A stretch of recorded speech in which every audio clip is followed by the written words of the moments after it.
আসসালামু আলাইকুম।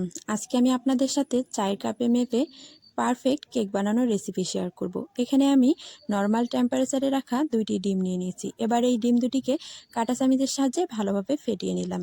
তারপরে চায়ের কাপে মেপে 1 কাপের একটু কম চিনি নিয়ে নিয়েছি। যারা মিষ্টি খেতে বেশি পছন্দ করেন তারা এখানে 1 কাপ চিনি ব্যবহার করতে পারেন। এবার আমি কাঁটা চামচ দিয়ে চিনি আর ডিমটাকে ভালোভাবে মিক্স করে নিব। তবে হ্যাঁ, এই কাজটা কিন্তু একটু সময় নিয়ে করতে হবে।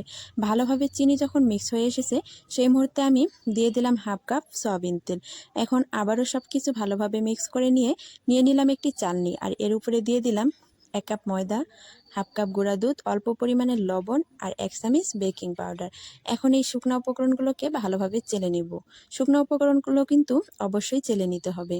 এরপরে সব কিছু ভালোভাবে মিক্স করে পারফেক্ট একটি বেটার তৈরি করে নিলাম। এবার আমি কেকটা যে বাটিতে বেক করব সেই বাটিতে অল্প পরিমাণে তেল দিয়ে বাটিটাতে ভালোভাবে তেলটা মিক্স করে নিলাম। এখন আমি দিয়ে দিলাম একটি কাগজ, তার উপরে কেকের বেটারটা দিয়ে দিলাম। এরপর আমি চুলায় একটি কড়াই বসিয়ে অল্প পরিমাণে পানি দিয়ে পানিটাকে বলক উঠিয়ে নিয়েছি। তারপর আমি দিয়ে দিলাম একটি স্ট্যান্ড। আমার হাতের কাছে স্ট্যান্ড ছিল না, এ কারণে গ্যাসের চুলার যে উপরের অংশটা থাকে সেটাকেই আমি এখানে স্ট্যান্ড হিসেবে ইউজ করেছি। যাই হোক, এবার কেকের বাটিটা বসিয়ে ঢাকনা দিয়ে ঢেকে চুলার আঁচ মিডিয়ামে রেখে কেকটাকে আমি 30 মিনিট বেক করে নিয়েছি।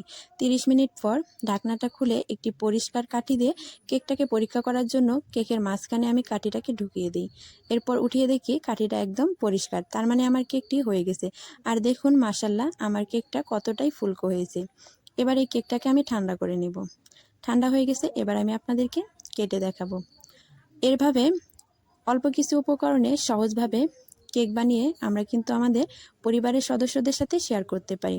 বিশেষ করে বাচ্চারা কিন্তু বাইরের জিনিস খেতে বেশি পছন্দ করে। বাইরের জিনিস যেহেতু স্বাস্থ্যকর নয়, তাই এভাবে অল্প কিছু উপকরণে আর খুব অল্প সময়ে কেক বানিয়ে দিলে কিন্তু তারা যেভাবে মজা করে খাবে, সেই সাথে তাদের স্বাস্থ্যটাও কিন্তু ভালো থাকবে। আজকের রেসিপিটা ভালো লাগলে সবাই লাইক, কমেন্ট এবং